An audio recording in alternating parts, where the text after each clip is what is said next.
وقد قال الله تبارك وتعالى في القرآن الكريم والفرقان الحميد أعوذ بالله السميع العليم من الشيطان الرجيم بسم الله الرحمن الرحيم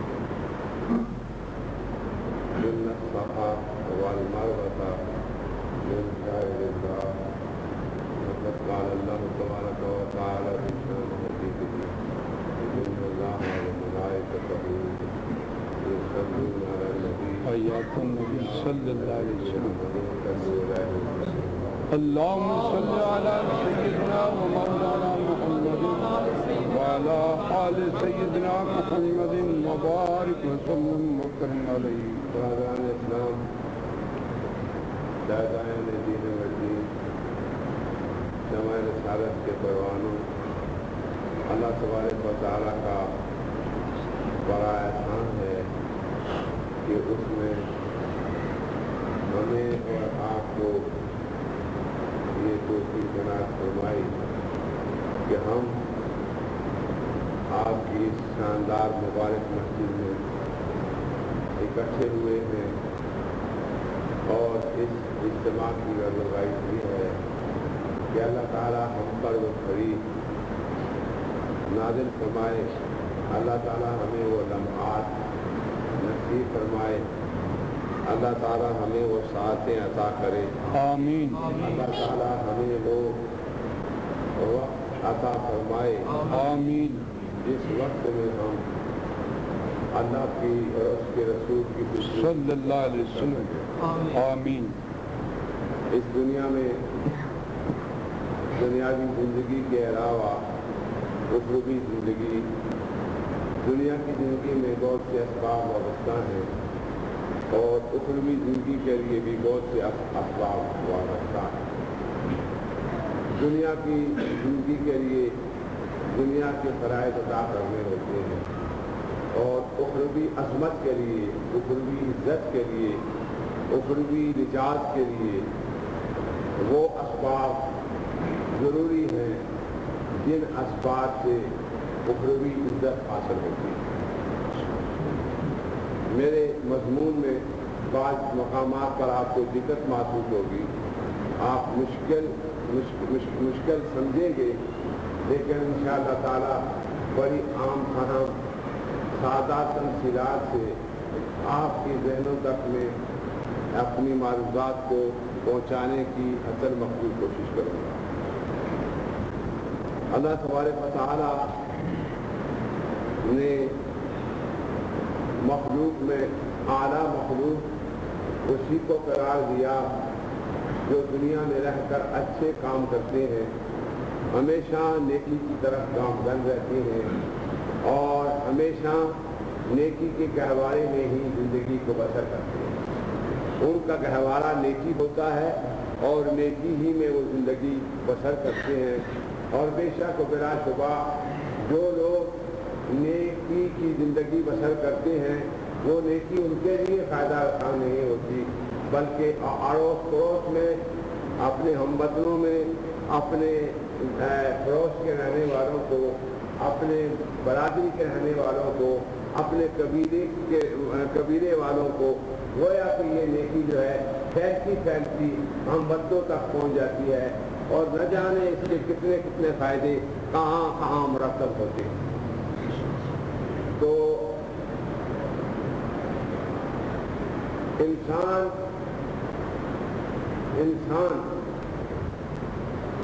اس دین کے نقطۂ نظر سے کتاب اللہ کی روشنی میں اور فرمان حضرت جناب محمد مصطفیٰ آپ کی اس فرمان کے تحت یہ بات بہت ضروری اور بہت عام ہے کہ بغیر ایمان کے آپ زندگی کے اعلیٰ مقامات کو حاصل نہیں کر سکتے، لیکن ایمان کے لیے عمل کا ہونا ضروری ہے، ایمان کے ساتھ عمل کی وابستگی ضروری ہے، اور پھر ایمان بھی ہو عمل بھی ہو، نیت میں فطور ہو تو بھی ایمان اور عمل میں فطور آ جائے گا۔ گویا معلوم ہوا کہ ایمان ضروری ہے، عمل ضروری ہے، لیکن ایمان اور عمل کو مستحکم اور انتہائی اعلیٰ انداز میں قائم رکھنے کا جو فریضہ ہے وہ صرف انسان کی نیت، وہ نیت ہی قائم رکھ سکتی ہے۔ اگر نیت نہیں ہے تو اسلام دین بھی برباد ہے، ایمان بھی برباد ہے، عمل بھی برباد ہے۔ معلوم ہوا کہ عمل جو ہے، ایمان جو ہے وہ عمل سے ہے اور عمل جو ہے وہ نیت سے ہے۔ سبحان اللہ، بہت خوب۔ ایمان عمل سے ہے اور عمل نیت سے ہے، اور نیت صدق سے ہے اور صدق اخلاص سے ہے۔ سبحان اللہ، منزلیں آ گئی، بہت مقامات آ گئے۔ سبحان اللہ۔ یعنی مطلب یہ ہوا کہ ہم اگر اپنی زندگی میں ارتقا چاہتے ہیں، ہم اپنی زندگی میں ایک خاص مقام چاہتے ہیں، اس کے لیے ضروری ہے کہ ہم ایمان کی دولت کو حاصل کریں۔ ایمان کی دولت جو ہے تقاضا کرے گی کہ عمل آئے، اور عمل تقاضا کرے گا نیت آئے، نیت تقاضا کرے گا صدق آئے، صدق تقاضا کرے گا صدق تقاضا کرے گا اخلاص آئے، اخلاص تقاضا کرے گا عشق آئے، عشق تقاضا کرے گا غلام محمد مصطفیٰ۔ اللہ اکبر، یا رسول اللہ، حق زندہ باد، تو ہاں یہ بات کہ ایک وسیع و عریض مقام ہے۔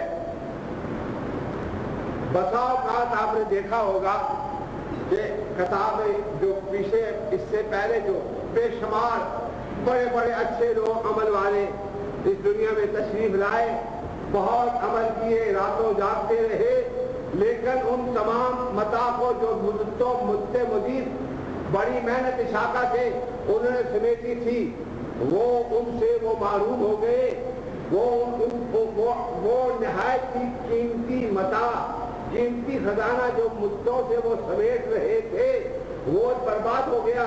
اس لیے برباد ہوا کہ ان کی نیت میں پہلے کمزوری واقع ہو گئی تھی، نیت کے فطور نے برسوں کی پونجی جو ہے، برسوں کی پونجی کو برباد کر ڈالا۔ تو یہ بات بڑی اہم اور ضروری ہے کہ اللہ تبارک و تعالیٰ نے یہاں پر یہ شرط لگا دی، یہاں پر اللہ تبارک و تعالیٰ نے اصول مقرر فرما دیے، اللہ تعالیٰ نے قاعدے کو متعین فرما دیا کہ اگر آپ ان قاعدوں اور ان طریقوں کو اختیار کریں گے تو کوئی وجہ نہیں ہے کہ آپ کو وہ مقام نصیب نہ ہو، کوئی وجہ نہیں ہے کہ آپ کو وہ مرتبہ نصیب نہ ہو، کوئی وجہ نہیں ہے کہ آپ کو وہ قرب اور وہ لذت نصیب نہ ہو جو اللہ تبارک و تعالیٰ نے اپنے پیارے مقرب اور اچھے رقم بزرگوں کے لیے مقرر اور مخصوص فرمائے ہیں۔ اس لیے اللہ تبارک و تعالیٰ نے، میں آپ کو یہاں یہ بات بتا دوں گا کہ جب کسی انسان کی دل کی دنیا میں ہر غیر چیز مٹ جاتی ہے، ہر غیر چیز اس میں سے ختم ہو جاتی ہے، تو ہمارے اشعار اور ہمارے صاف باطن لوگ فرماتے ہیں کہ جب وہ دل جو ہے غیر سے پاکیزہ ہوتا ہے، وہاں پر حق آ جاتا ہے، جہاں پر حق آتا ہے وہاں پر عشق کا ڈیرا ہوتا ہے، جہاں عشق کا ڈیرا ہوتا ہے وہاں پر ذکر ہوتا ہے، اور جہاں پر ذکر ہوتا ہے وہاں پر بصیرت ہوتی ہے، اور جہاں پر بصیرت ہوتی ہے وہاں پر کمال ہوتا ہے، اور جہاں پر کمال ہوتا ہے وہاں پر صراط مستقیم ہوتا ہے، اور جہاں پر صراط مستقیم ہوتا ہے وہاں نسبت رسولی وہاں نسبت رسولی ہوتی ہے، حضور علیہ السلام کی نسبت ہوتی ہے، اور جس کو رسول اللہ کی نسبت نصیب ہو جائے اس کے گرد اللہ تبارک و تعالیٰ کی رحمت محیط ہو جاتی ہے، اور جب رحمت محیط ہوتی ہے وہاں پر کوئی غیر طاقت اس مقام پر کبھی نزدیک نہیں آ سکتی، کبھی وہ چیز اس کے قریب نہیں آ سکتی۔ اسی لیے جب ہم نے یہ کہا کہ دل سے غیر مٹا حق آ گیا، خواجہ غلام فرید کوٹ پٹھن والوں نے کیسی بات کہی، خواجہ غلام فرید کوٹ مٹھن والوں نے وہ اس کی کافیاں بیان کر کے اسرار و رموز سیاسی باتیں کر رہے ہیں. مولانا روم نے برسری کو لے کر اسرار الہی کا ایک بیش بہا خزانہ سرکار دو عالم کی امت کے لیے چھوڑا. حضرت خواجہ غلام فرید فرماتے ہیں کر صاف تو ویڑا دل دا. فرماتے ہیں کر صاف تو ویڑا دل دا قد افلاحا من تزکا. قرآن کا حکم آ گیا.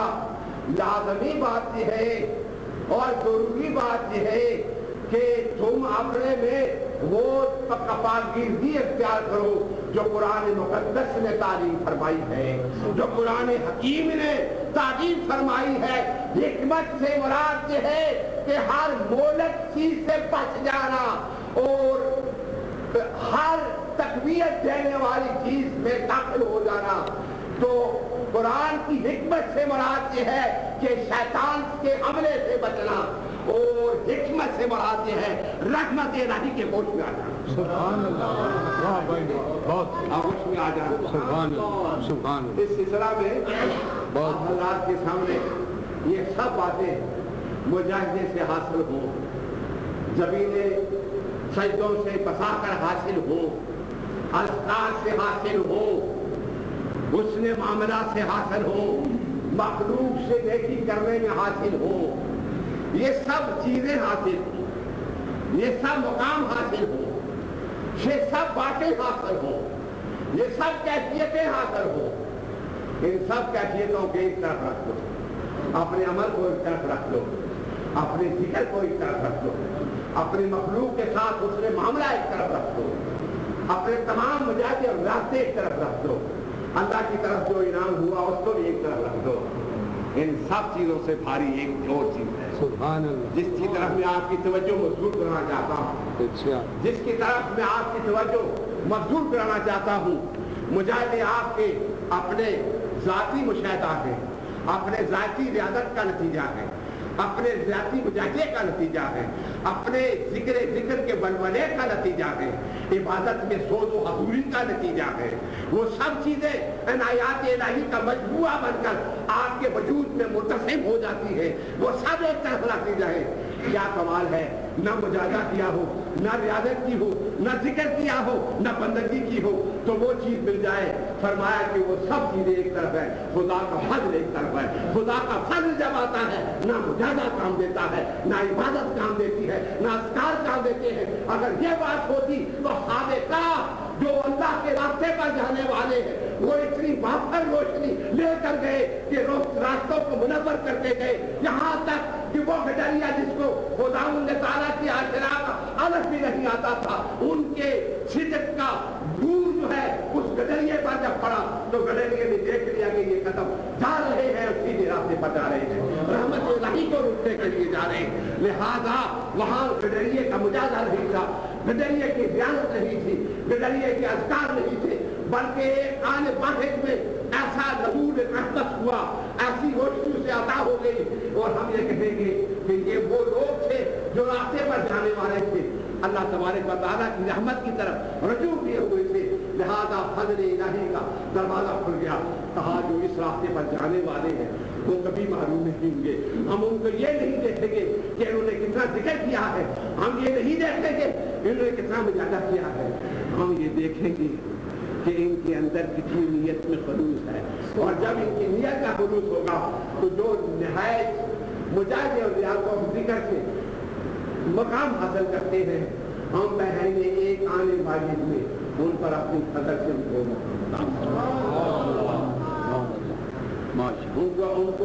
اپنی فضل سے اپنا فضل سے ان پر آپ مجھ سے آپ سوال کر سکتے ہیں.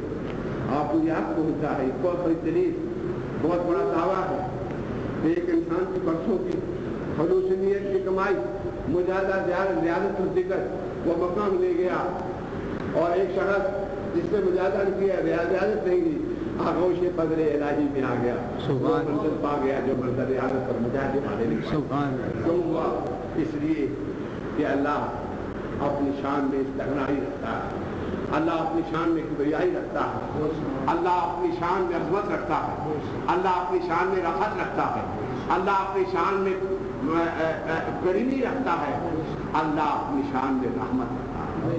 لہذا استغنا کے لحاظ سے اور بے نیازی کی شان میں اللہ چاہے تو کسی گناہگار کو اعلیٰ مقام دے دے، اللہ چاہے تو کسی مجازے والے کو مقام۔ سبحان اللہ۔ اس سلسلہ میں حضرت علی حجوری گنج بخش داتا علی حجوری کی انتہائی لبریز عشق و محبت سے لبریز کلام کے متعلق آپ حضرات کے سامنے تھوڑا سا بیان کرنا چاہتا ہوں تاکہ آپ اس کے نکات اور اس کے پہلو اور اس کے کیفیات سے آپ لطف اندوز ہوں، آپ کو اس کی کیفیت سے کچھ آپ کو حصہ ملے، اس کیفیت سے آپ کو کچھ روشنی حاصل ہو۔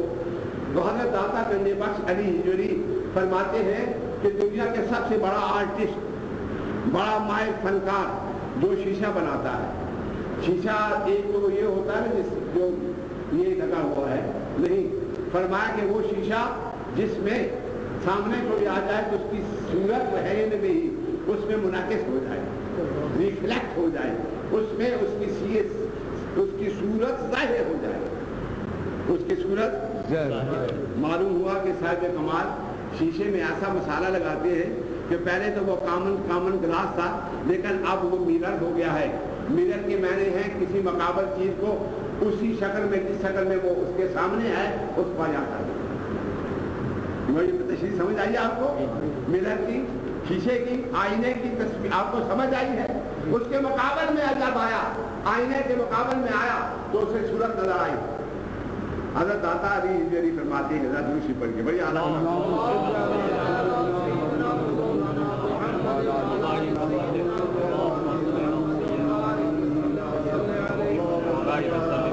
فرماتے ہیں سبحان اللہ، یہ اگر آپ کہہ لیجیے کہ یہ ضرور انسانی کا ایک مثال ہے، انسان کی طبیعت کی مثال ہے، یا اقسام انسانیت کا یہ تشریح و توضیح ہے، تو میں کہتا ہوں کہ جو ذوق رکھنے والے ہیں وہ داتا علی حجوری کے اس کلام سے بڑے لطف اندوز ہوں گے۔ آپ فرماتے ہیں بہترین ایکسپرٹ آرٹسٹ، تجربہ کار فنکار، اس کو انگریزی میں تو ہم کہتے ہیں نا ایکسپیرینس، ایکسپرٹ یا ایکسپیرینس آرٹسٹ، تو اس کی ترجمہ یہ ہوگا کہ فنکار، ماہر فنکار۔ ماہر فنکار شیشے کو آئینہ بناتا ہے، لیکن حضرت داتا علی حجوری فرماتے ہیں ماہر فنکار یہ جو شیشہ ہے اس کو آئینہ بناتا ہے، لیکن ماہر فنکار کا ایک اور کام بھی ہے، لوہے کا ٹکڑا اسے دے دو، اس پر ریگ مار کر اس میں ایسی چمک پیدا کر کے کہ وہ بھی آئینہ ہو جائے گا، وہ بھی آئینہ ہو جائے گا۔ آپ وہ فرماتے ہیں داتا علی حجوری کیوں آئینہ ہوگا؟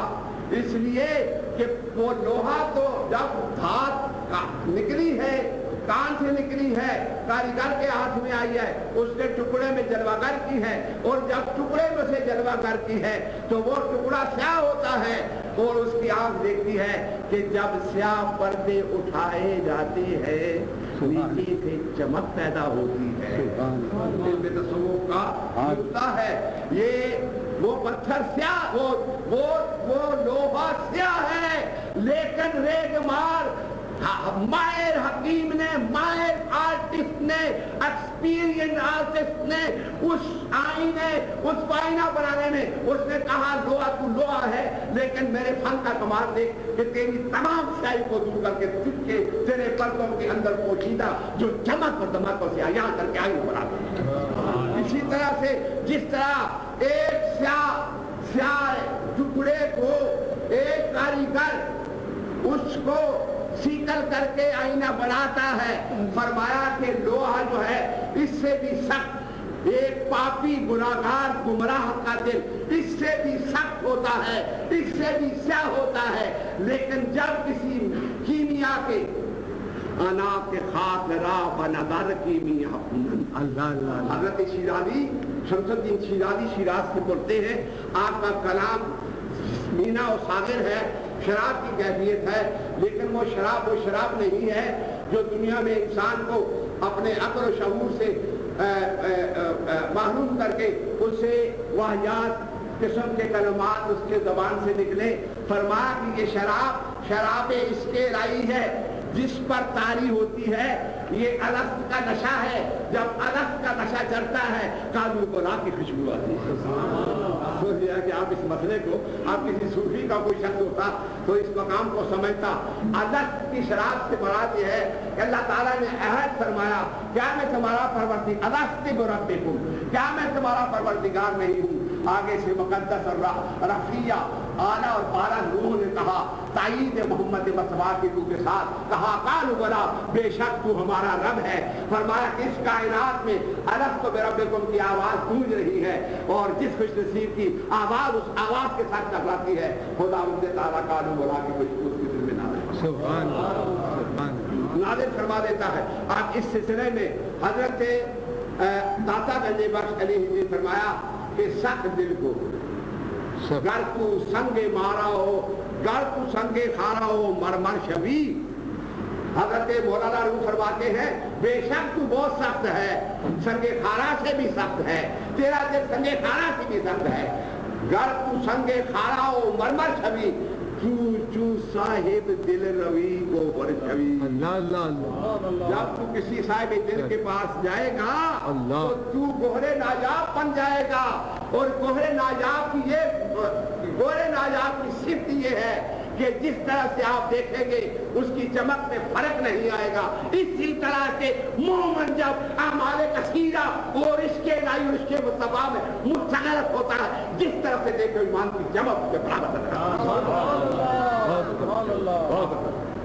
آپ کیسی تصویر نظر آ.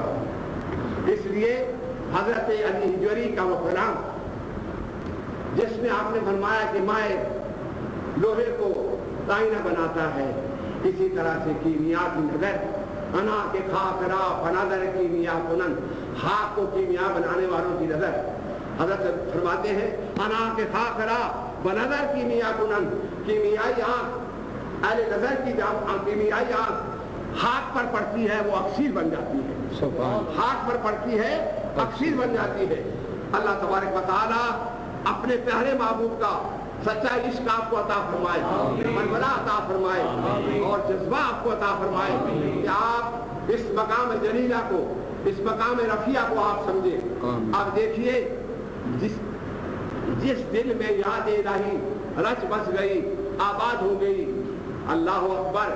حضرت رومی فرماتے ہیں دل گزرگاہ جلیل اکبر. حضرت رومی فرماتے ہیں دل گزرگاہ جلیل اکبر. جلیل اکبر کی گزرگاہ دل ہے اور کوئی جگہ نہیں.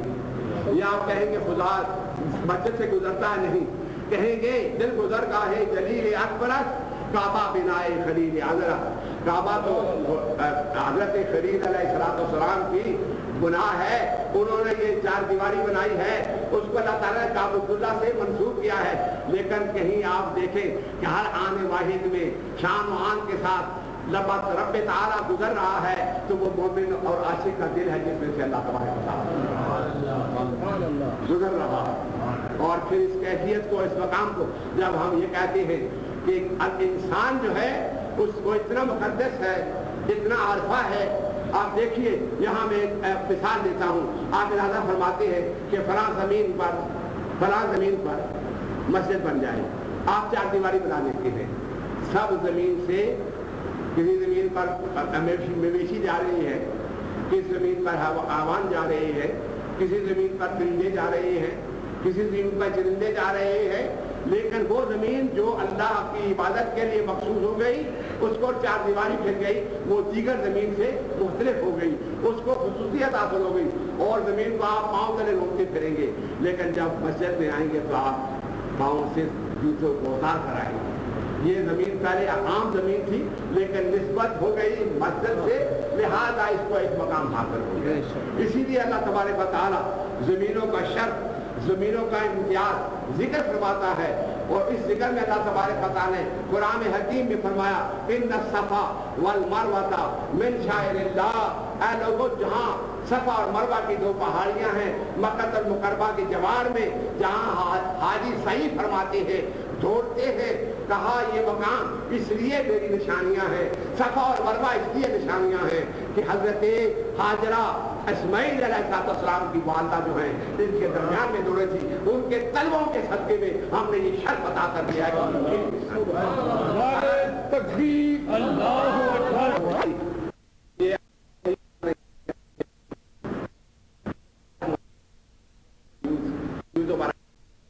وہ ہمیں جلالہ رنگ ہوتا ہے، اور حضور سرکار دو عالم کی خاص اور خاص نکاح اور لطف ہوتا ہے۔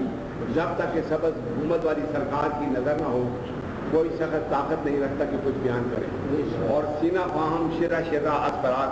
آج جلال الدین رومی جو ہے مجھ پر بڑے غالب ہے، احمد شیرازی کے نام بڑی غالب ہے۔ سینہ فاہم شرہ شرہ اسفرات تاب گویم شرشرائے درد اشتیاق۔ جب تک کہ محبوب کی یاد میں سینہ چھلنی نہ ہو اس وقت تک فراق اور جدائی کی لذت بیان نہیں ہو سکتی۔ ہم یہ کہتے ہیں جب تک محمد مصطفیٰ کی عشق کی چاشنی اور لذت دل میں نہ ہوگی اس وقت تک مدینے والی سرکار کا عطا جو ہے کبھی نہیں ہو سکے۔ معلوم ہوا کہ جس دل میں عشق مصطفیٰ صلی اللہ علیہ وسلم کی یاد ڈیرا لگا دیتی ہے وہ سب گنبد کے ساتھ کنیکشن ہو جاتا ہے۔ جس طرح سے پاور ہاؤس سے تارے کھینچ کر جس جگہ پر لے جائیں گے، پاور ہاؤس کا کام ہے وہاں پر روشنی پہنچانی، وہاں اپنی پاور کو پہنچانا۔ جس کا تعلق مدینے والے کے ساتھ ہو گیا گویا اس کی ایمان کی تار جو ہے سب گنبد کے ساتھ کنیکٹ ہو گئی، اور جب سب گنبد کے ساتھ کنیکٹ ہو گئی کبھی اسرار غیبی اس دل پہ کرتے ہیں، کبھی عشق رسول کے سوز و گداز پیدا ہوتا ہے۔ اللہ تبارک و تعالیٰ ہمیں اور آپ کو سرکار دو عالم صلی اللہ علیہ وسلم کی محبت اور حضور عشق عطا فرمائے۔ آج اس محبت کو انہیں بات میں ختم کرتا ہوں۔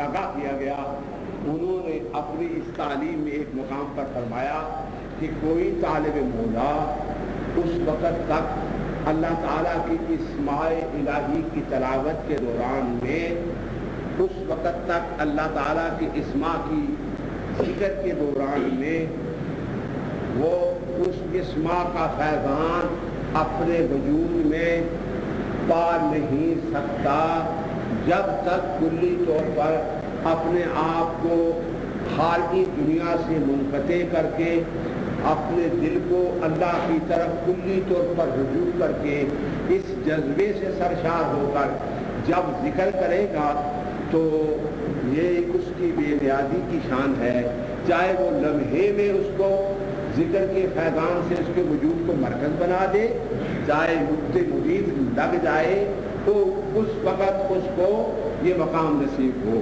لیکن اہل حکمت اکابرین بزرگان دین نے فرمایا کہ حکمت سے لبریز اولیاء جب کوئی طالب مولا ان کے سامنے آتا ہے تو اس کی قوت کے مطابق اس کو اسماء کی تلاوت کی تلقین فرماتے ہیں۔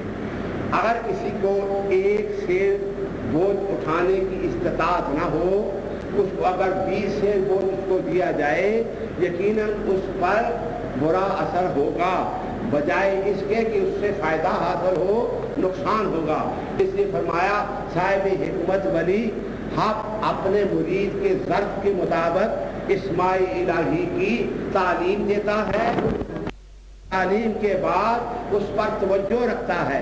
اب یہاں میں آپ کو ایک بات اور بھی بتا دوں، مرید کا پیر کی طرف رجوع کرنا ضروری ہے، اور پیر کا اپنے مرید کی طرف توجہ رکھنا ضروری ہے۔